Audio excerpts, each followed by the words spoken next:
유명한 예수님의 산상 설교 가운데 한 부분입니다. 예수님은 이 산상 설교를 통해 아주 독특한 말씀을 하셨습니다.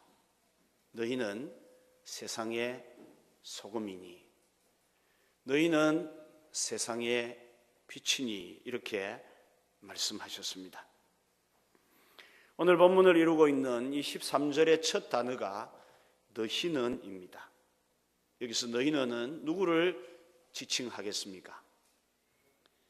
앞에 있는 3절부터 12절을 보면 천국을 소유한 사람, 곧 하나님의 백성인 우리를 지칭하는 말입니다. 그러니까 예수님은 우리에게 너희는 세상의 소금이요 세상의 빛이라고 말씀을 하신 것입니다. 예수님의 이 말씀은 우리가 세상 속에서 소금처럼 빛처럼 살기를 원하셨다는 것을 이야기하고 있습니다. 다르게 말하면 우리가 이 세상 속에서 선한 영향력을 끼치며 살라는 말씀입니다. 감기를 영어로 인플루엔자라 그렇게 부르죠. 여기 in이라는 말은 안으로, 플루라는 말은 흘러 들어간다, 그런 뜻입니다. 바이러스가 우리 몸 안으로 흘러 들어가는 것이 인플루엔자, 감기입니다. 영어로 영향력이라는 말은 인플루엔스라는 말입니다. 흘러 들어가서 영향을 미치는 것을 영향력이다, 이렇게 부르는 것입니다. 오늘 이 본문은 우리에게 선한 영향력을 말씀하고 있으며 그것을 두 개의 비유로 설명하고 있습니다. 세상의 소금과 빛입니다. 먼저 우리가 순서를 보면 빛과 소금이라고 말을 하는 경우가 많지만 소금이 먼저 나오고 빛이 나중에 나옵니다. 우리가 세상에 선한 영향력을 미치는 두 가지 방식이, 하나는 소금처럼 녹아지고 사라지는 방법과 다음은 빛처럼 드러내고 밝히는 방법이 있다라는 것입니다. 그러나 둘 다 세상에서 이 일을 행해야 합니다. 소금이든지 빛이든지 세상을 등지고 하는 일이 아니라 우리는 세상 속에서 선한 영향력을 끼쳐야 한다는 것입니다. 교회 역사에 보면 수도원 운동이라는 것이 있습니다. 주로 주 3세기 이후부터 한 1000년 정도를 이어져 온 것인데, 이 수도원 운동이 시작될 때에는 교회가 핍박을 당하던 때였습니다. 그래서 세상 권력이 예수 믿는 사람을 잡아오게 가두고 죽이던 시절이었기 때문에 성도들이 광야로, 산으로, 골짜기로, 심지어 지하 무덤으로까지 숨어들었던, 그래서 거기에서 신앙운동을 벌였던 것이 수도원 운동입니다. 하지만 이 초기의 수도원 운동은 꼭 어떤 죽음을 두려워해서 피했던 것만은 아닙니다. 당시에 세상에 가득한 이방 종교나 또 이방신, 황제 숭배, 그리고 세속주의로부터 자신들의 믿음을 보호하기 위해서 그렇게 한 이유들도 있습니다. 그러나 이 수도원 운동이 점차 시간이 흘러가면서 제도화되기 시작합니다. 처음에는 예수님을 위해 자신을 버리는 그런 것에서 시작한 이 운동이 점점 고행주의로, 금욕주의로 발전해 갔던 것입니다. 한 예를 보면 시리아의 시므온이라는 사람이 있었습니다. 그는 사람들로부터 성자라는 그런 칭호를 받던 사람입니다. 그가 이처럼 성자의 이름을 받은 것은 광야에 나가가지고 기둥 위에 올라가서 거기서 생활을 했기 때문입니다. 처음에는 그 기둥 높이가 한 2m 정도 높이였습니다. 거기 올라가 가지고 내려오지 않고 사람들이 주는 음식을 먹고 거기서 자고 거기서 생활을 했습니다. 그런데 이 기둥성자 시몬을 버리고 사람들이 몰려드니까 그때부터 기둥이 높아지기 시작합니다. 4m, 8m, 10m, 그러다가 마지막에 가서는 20m까지 높은 곳에 시몬이 올라가서 아침 저녁을 밧줄로 그렇게 당겨서 먹고 배설물도 또 밧줄로 내려 보내면서 살았습니다. 이때 사람들은 세상을 등지고 이처럼 사는 것이 선한 삶인 줄로 알았습니다. 그러나 이것은 성경적이라고 할 수가 없습니다. 성경은 우리에게 분명히 말씀합니다. 너희는 세상의 소금이니 너희는 세상의 빛이니 이렇게 말씀합니다. 우리는 세상과 구별되어야 하지만 세상과 분리되어서는 안 되는 것입니다. 배가 항구에 있으면 세월호처럼 침몰할 이유가 하나도 없습니다. 늘 안전합니다. 그러나 배는 항구에 있기 위해 존재하지 않습니다. 거친 바다를 항해하기 위해 있습니다. 가끔 우리도 세상을 떠나 기도원에 들어가서 금식하거나 수행을 하고 영성 수련을 할 수 있지만 우리는 기도원에 들어가 살기 위해 이 땅에 존재하는 것은 아닙니다. 이 세상에서 소금처럼 빛처럼 선한 영향력을 주기 위해서 우리는 살고 있는 것입니다. 여러분, 우리가 살고 있는 이 세상은 어떤 곳입니까? 오늘 본문에 보면 세상이란 단어가 두 번 나옵니다. 13절과 14절에. 우리 한글 성경에는 세상이란 단어가 같게 나와 있습니다. 그러나 원문 성경에는 이 단어가 다릅니다. 13절의 단어는 개라는 단어인데 이건 번역을 제대로 하면 땅을 말합니다. 땅. 그리고 14절은 코스모스인데 이것은 우주 또는 그 땅에 살고 있는 사람들, 인류를 두고 하는 말입니다. 그러나 단어가 다르지만 공통점은 이 개라는 단어나 코스모스라는 단어, 세상이라는 단어는 다 타락한 죄로 말미암아 어두워진 세상을 말합니다.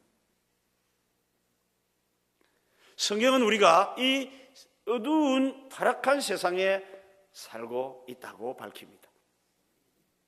여러분, 우리 사는 현대 사회가 그렇습니다. 현대 사회의 두드러진 특징이 무엇입니까? 하나는 세속주의입니다.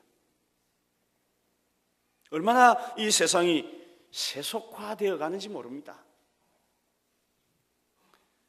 영국이라는 나라가 100년 전만 해도 사회, 정치, 가정 모든 영역에서 거의 교회의 영향력이 지배했습니다. 그러나 지금 영국은 그리스도인들이 거의 사라지고 진정한 믿음을 가진 그리스도인은 1 내지 2%밖에 되지를 않는다고 합니다. 세속화되어 가고 있습니다. 현대사회의 특징 중에 또 하나는 도덕의 몰락입니다. 미국의 경우 1950년대에 사람들을 대상으로 설문조사를 하니까 80%의 국민들이 혼전 성경험을 반대했습니다. 그런데 20년이 지나 1970년에 들어와서 다시 조사를 해보니까 역전되어 가지고 80%의 사람들이 혼전 성경험을 허용하는 그런 나라가 되었다는 것입니다. 이 밖에도 우리가 사는 세상 현대사회는 쾌락주의, 개인주의 등등의 무서운 질병들이 우리를 크게 오염시키고 있습니다. 영국, 미국 예만은 아닙니다. 우리 한국도 지금 서구의 이런 현상이 본물 터지듯 밀려들고 있습니다. 우리 한국 사회가 얼마나 여러분 세속화되고 있는지 아시지 않습니까? 성적 타락이 극단을 치닫고 있습니다. 아예 이제 법조차도 완전히 문을 다 열어버렸습니다. 동성애가 이제 공공연히 이 사회에서 이야기되고 있습니다. 동성애에 대해서 가르치는 일을 거부한 학교가 지금 법적으로 문제가 되고 있습니다. 이 세상은 이처럼 죄악의 어두움이 짙어지고 있습니다. 우리가 소금과 빛의 역할을 감당해야 할 세상이 그런 세상입니다, 여러분. 그런데 정말 기가 찬 일은 세상은 그렇다 치더라도 세상에 선한 영향력을 미쳐야 할 교회와 성도가 오히려 세상의 영향력 아래 떨어지고 있다는 것입니다. 지난 몇 주간 우리 한국교회는 부끄러워 숨을 죽이고 있습니다. 1월 말에 고속함과 차기 호위함 수주 등의 편의를 제공한 전 해군 참모총장, 이름을 거명하겠습니다. 신문에 다 나왔으니까 정옥근 씨가 여러분 죄송스럽게도 서울의 한 감리교회 장로입니다. 그뿐 아닙니다.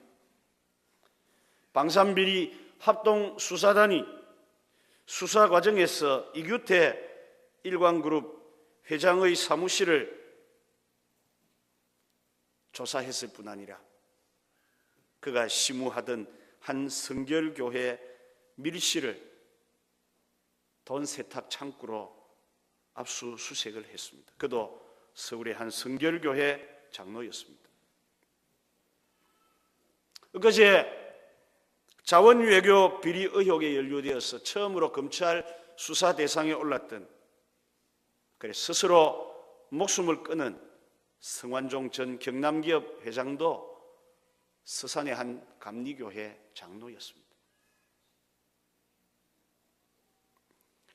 이제 교회에 대해서 탄식하는 소리들이 여기저기서 터져 나오는데 이게 일상이 되다시피 했다는 것입니다. 너무 안타깝습니다.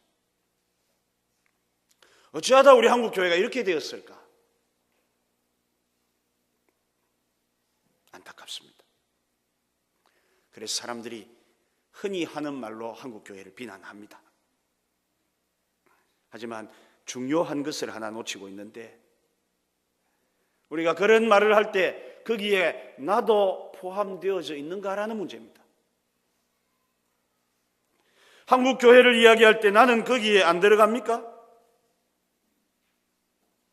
세상이 썩었다, 교회가 부패했다 말하기는 쉽습니다. 누군들 못해요. 그런데 이 말을 할 때마다 우리가 되물어야 할 것은, 나는 썩은 이 세상에 소금의 방부제 역할을 하고 있는지, 빛의 역할을 하고 있는지를 먼저 물어야 되는 것입니다. 사실은 다른 사람이 썩은 게 문제가 아니고요, 내가 썩어가는 것이 더 문제입니다. 내가 빛이 되지 못한 것이 진짜 문제입니다.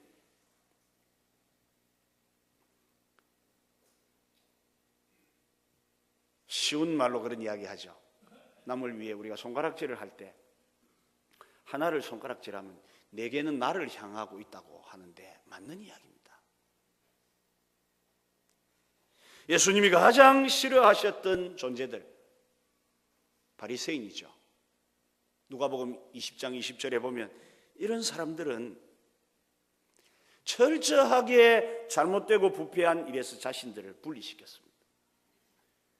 모든 사람은 다 죄인이요 더러운 악인이지만 자기들은 의로운 채 하는 사람들이었다고 성경은 바리새인들에 대해 설명하고 있습니다. 여러분, 우리는 이 세상의 소금, 세상의 빛 이야기를 할 때 가장 먼저 그 대상이 나라는 사실을 기억해야 합니다. 정말 주님이 원하시는 선한 영향력을 미치는 것은 말로 되는 게 아닙니다. 내 자신의 변화를 전제하고 있는 것입니다. 더 답답해지죠. 저도 그렇습니다. 세상이 타락했다. 그럴 수 있죠. 교회가 타락했다. 답답하죠. 문제는 내가 선한 영향력을 미칠 힘이 없다. 이게 진짜 답답한 겁니다. 그러나 여러분, 희망이 있습니다. 필립 이안 씨라는 사람은 하나님께서 우리같이 형편없는 인간들로 교회를 세우신 것은 거의 도박에 가까운 모험이었다. 이렇게 이야기를 합니다. 맞습니다. 그러나 중요한 것은 하나님은 그 도박 같은 일에서 결코 손해 보신 일이 없다는 것입니다. 이것이 우리의 희망입니다. 세상이 타락하고 교회마저도 타락하고 있지만은 그래도 여전히 확실하고 분명한 사실은 주님은 우리를 향해 너희는 세상의 소금이니 너희는 세상의 빛이니 라고 말씀하고 계신다는 것입니다. 그러므로 우리는 오늘 우리에게 산상설교를 하시는 예수님의 말씀으로 다시 돌아가야 합니다. 여러분, 이게 부흥입니다. 우리가 기도할 때 부흥 이야기를 많이 합니다. 부흥하면 막 사람들이 구름대처럼 몰려 들어오고 큰 역사가 일어나는 이런 것으로들 생각합니다마는 부흥은 오늘 이 본문처럼 다시 하나님의 말씀으로 돌아가고 다시 죽었던 것이 살아나고 무너진 것이 회복되는 것이 부흥인데, 오늘 이 본문은 우리에게 그런 의미에서 부흥을 주는 말씀이요, 앞으로도 우리 확신교회가 이 말씀을 붙잡고 가야 할 귀한 말씀이라는 것입니다. 다시 이 본문을 봅니다. 주님은 우리에게 뭐라고 말씀합니까? 첫 번째, 너희는 세상의 소금이라고 하십니다. 지금은 소금이 흔합니다. 그러나 예수님 당시에는 소금이 굉장히 귀했습니다. 지금도 직장에서 월급 타는 사람을 샐러리맨이라 그렇게 부르는데, 이 샐러리라는 말이 소금으로부터 온 말입니다. 그래서 그 당시 로마 시대에는 군인이나 공무원들에게 월급을 뭐로 줬겠습니까? 소금을 데워 가지고 주었습니다. 이게 월급이었습니다. 돈이 아니고요. 10세기에도 베네치아가 융성하게 된 것은 소금으로 교역을 했기 때문이라고 합니다. 유명한 모차르트의 고향인 짤츠부르크라는 도시는 그 이름이 소금을 교황청에 바쳤던 도시라는 그런 이름에서 유래했다고 합니다. 우리나라도 조선시대까지 소금을 전매제도로 국가에서 관장했습니다. 중국의 당나라도 소금이 국가 세금의 대부분이었다고 합니다. 만리장성을 짓는 데 필요한 돈도 이 소금을 팔아서 충당을 했다고 합니다. 그래서 예수님은 이 중요한 소금을 오늘 예를 드시는 겁니다. 너희는 세상의 소금이다, 이러시는 겁니다. 이 말씀 속에는 소금이 갖고 있는 특성도 있습니다. 여러분, 소금은 성경에서 성결한 의미를 갖고 있습니다. 예수님이 우리를 소금에다 비유하시는 것은 우리가 이 세상 속에서 성결하게 깨끗하게 살라고 하시는 의미가 있다는 것입니다. 여러분, 소금은 깨끗하다고 합니다. 외형적으로 그런 게 아니고요, 그 내형적, 본질적으로 그렇대요. 주부들이 음식을 만들 때 음식 재료들을 다 씻습니다. 나물도 씻고 심지어 깨도 씻어가지고 볶아둡니다. 그런데 소금은 씻지를 안 합니다. 왜냐하면 이 소금은 그 자체가 깨끗하기 때문에 그렇다는 것입니다. 그래서 옛날에 유대인들은 하나님 앞에 제사를 드릴 때 소금을 드렸습니다. 레위기 2장 13절에 내 모든 소재물에 소금을 치라. 내 하나님의 언약의 소금을 내 소재에 빼지 못할지니 내 모든 예물에 소금을 드릴지니라. 소금은 깨끗함을 상징합니다. 예수님이 우리를 향해 너희는 세상의 소금이라 하신 것은 우리 보고 깨끗하게 살라는 겁니다. 그리스도인들이 이 세상 속에서 지저분하면 안 됩니다. 깨끗하셔야 돼요. 몸과 마음이 다 깨끗하셔야 됩니다. 세속적인 더러운 것들로 우리를 더럽히면 안 됩니다.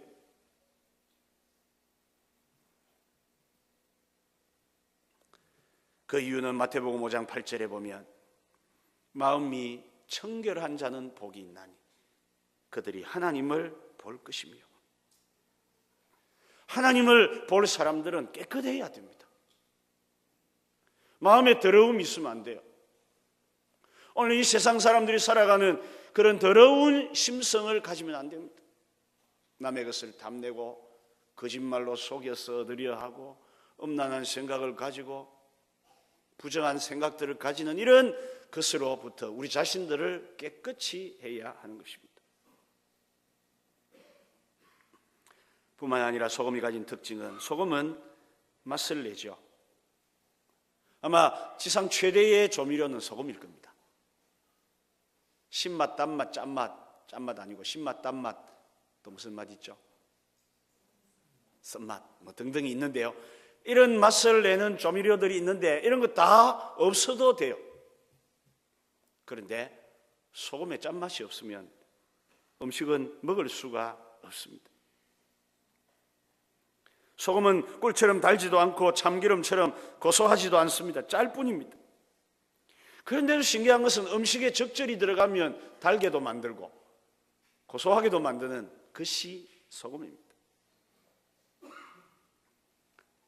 우리를 소금에 비유하신 것은 세상 속에서 진정한 삶의 맛을 내라는 것입니다.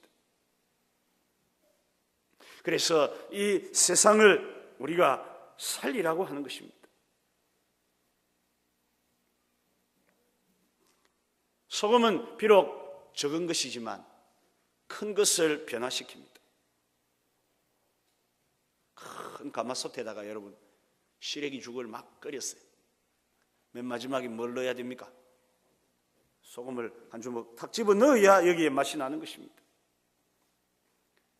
그 전까지, 소금 넣기 전까지 시래기 죽은요 가치가 팍 떨어집니다. 그 퍼다 줘봐야 사람들이 한두 숟가락 먹다가는 에이 맛없다 그럽니다. 그러나 소금만 탁 집어 넣으면 한 그릇을 뚝딱 해치울 수가 있는 것입니다. 이처럼 소금은 적지만은 큰 변화를 이루는 것입니다. 성경 속에 나오는 수많은 사건들이 바로 이런 거 아닙니까? 기도원의 300명 용사, 적은 숫자지만은 그들이 제대로 힘을 발휘할 때에 미디안 군대 수만 명을 물리쳤습니다. 엘리야 한 사람, 적은 사람이지만은 그가 세상의 소금이 될 때에 갈멜산 위에서 850명의 이방 제사장들과 싸워 이길 수가 있었습니다. 요한 웨슬레 같은 사람이 한 사람이지만은 그가 이 세상의 소금이 될 때에 부패하던 영국과 미국 같은 나라를 살려 놓았습니다. 덴마크의 종교가이며 역사가인 그룬트비 목사가 패망한 이 나라를 그의 믿음으로 또 개척 정신으로 변화시켜 오늘 강대국으로 만들어 놓았습니다. 마찬가지로 우리도 이 세상 속에 적은 한 사람이지만 큰 영향을 주고 변화를 줄 수 있는 사람으로 그렇게 살아가야 되는 것입니다. 여러분, 소금에게 있어서 가장 중요한 사명이 뭡니까? 그것은 자기를 죽이는 것입니다. 소금은요 녹아져야만 됩니다. 소금이 뻣뻣하게 살아있으면 아무 일을 못합니다. 녹아야만 됩니다. 녹지 않는 소금은 아마 모래덩이에 불과할 겁니다. 그래서 오늘 성경은 소금에 대해 중요한 경고가 하나 덧붙여져 있습니다. 너희는 세상의 소금이니 하고는요, 소금이 만일 그 맛을 잃으면 무엇으로 짜게 하리요? 후에는 아무 쓸데없어 밖에 버려져 사람에게 밟힐 뿐이니라. 소금이 소금의 사명을 못하면 버려져서 밟히는 돌과 다를 바가 없다는 것입니다. 여러분, 우리는 이 세상 속에서 우리 자신들을 희생시켜 하나님의 나라를 세우는 사람이 되어야 합니다. 그럴 때에 하나님의 강력한 역사가 우리 가운데 일어나는 것입니다. 그런데 우리 그리스도인들이 자신을 희생시키는 이 죽어지고 녹아지는 사명을 잘 감당하지 않으니까 오늘 세상이 이렇게 된 것입니다.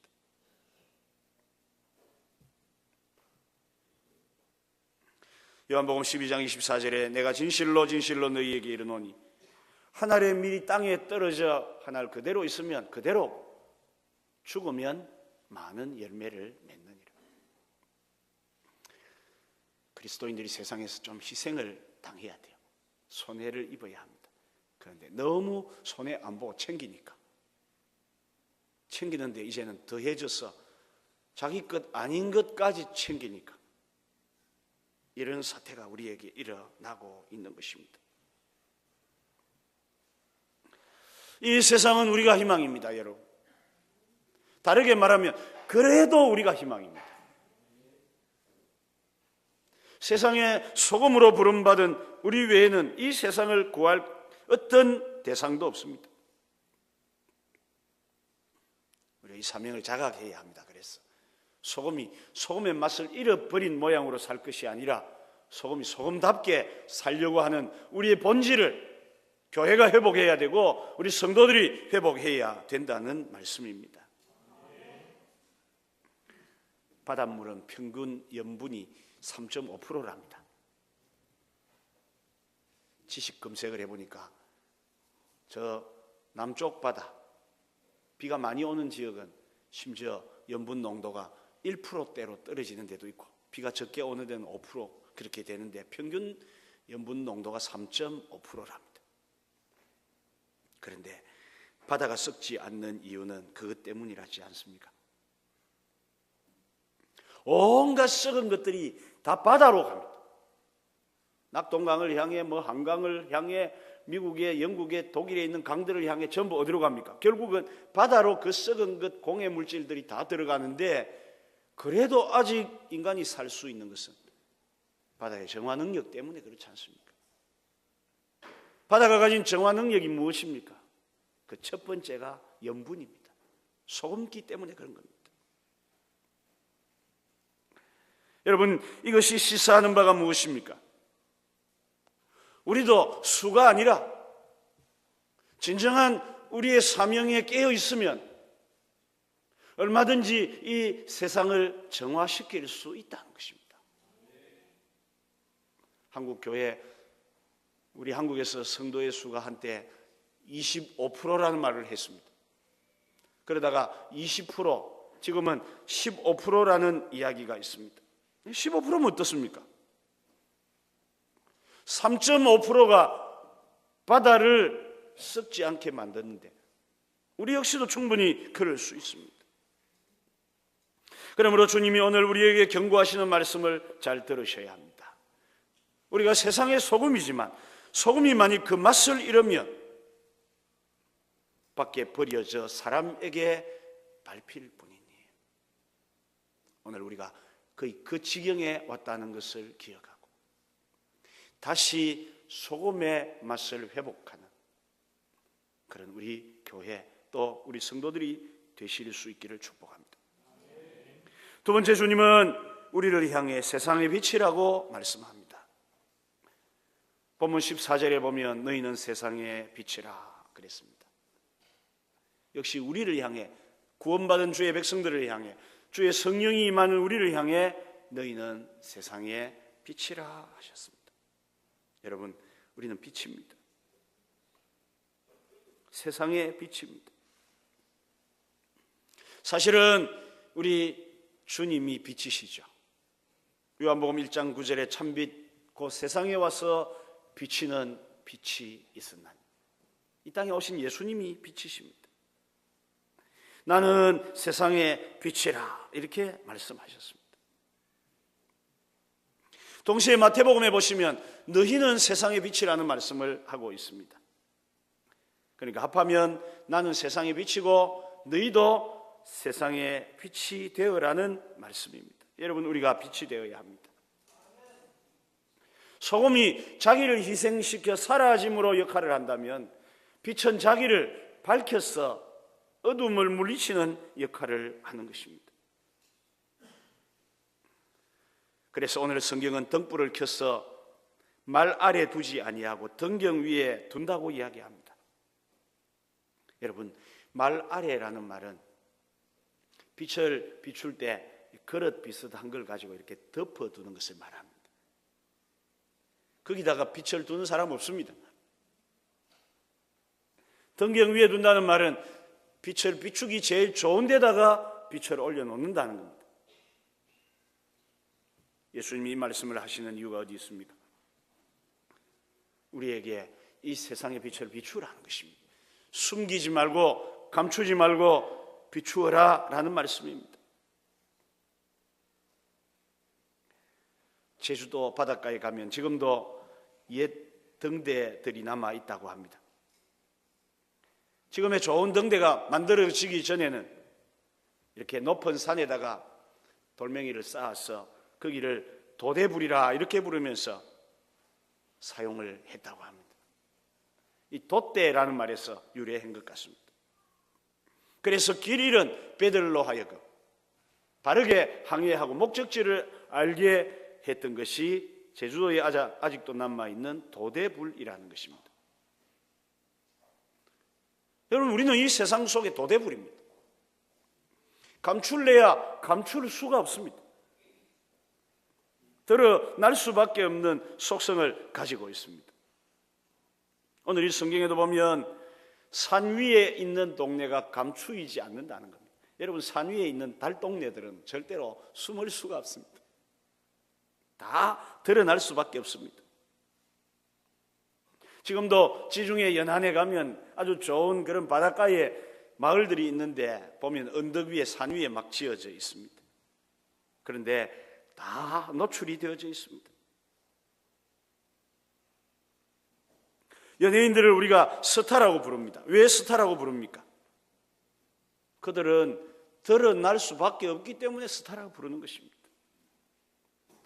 자기를 감출 수가 없는 겁니다. 그런데 요즘 연예인들 중에는 자기를 감추고 뒤에서 꼼꼼한 짓 하다가 걸려가지고 참 말이지 이것도 저것도 아니고, 그분도 집사님이네요. 가가지고는 또 도박을 했니 안 했니, 뭐 억대 도박은 안 했다 그러면 1000대 도박을 행긴지, 아니면 억대는 안 했으니까 10억대 도박은 행긴지 하기는 한 거 아닙니까? 감추어질 수가 없습니다.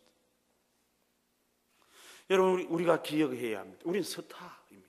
세상의 빛입니다. 우리는 감추어질 수가 없습니다. 감추어질 수 있는 것처럼 생각하고 성도들이 삶을 어두운 곳에서 잘못되게 행하면 얼마나 다 밝혀지게 되어 있는 것입니다. 우리는 우리 삶을 자꾸만 드러내어야 합니다. 도리어 어둠을 밝히는 삶을 살아야 합니다. 빛이 가지고 있는 속성을 보면 어둠을 밝히는 그런 사명을 갖고 있습니다. 더러운 곳, 냄새 나는 곳, 모르는 곳에도 빛이 들어가면 다 밝혀지는 거예요. 우리가 들어가면 여러분 그런 곳이 되어져야 하는 것입니다.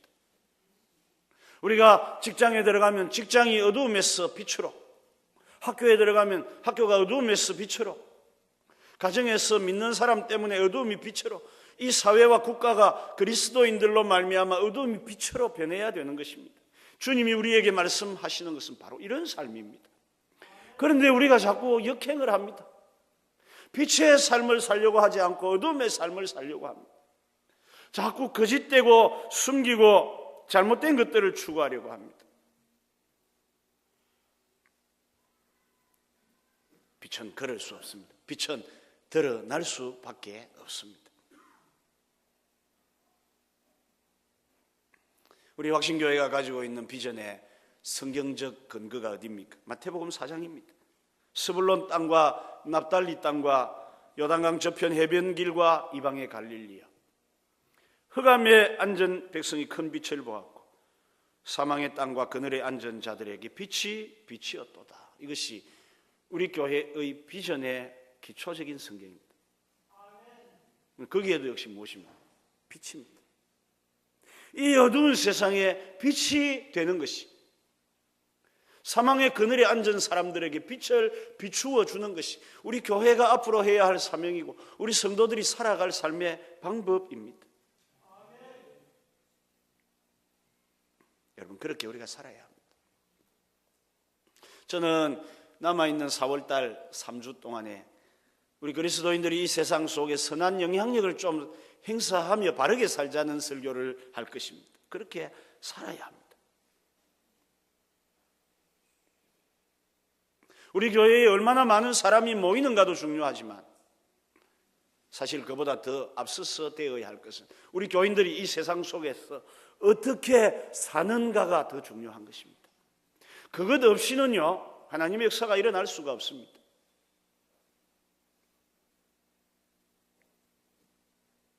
우리는 이 빛을 비추는 비전을 가지고 하나님의 일을 하려고 하고 있는 것입니다.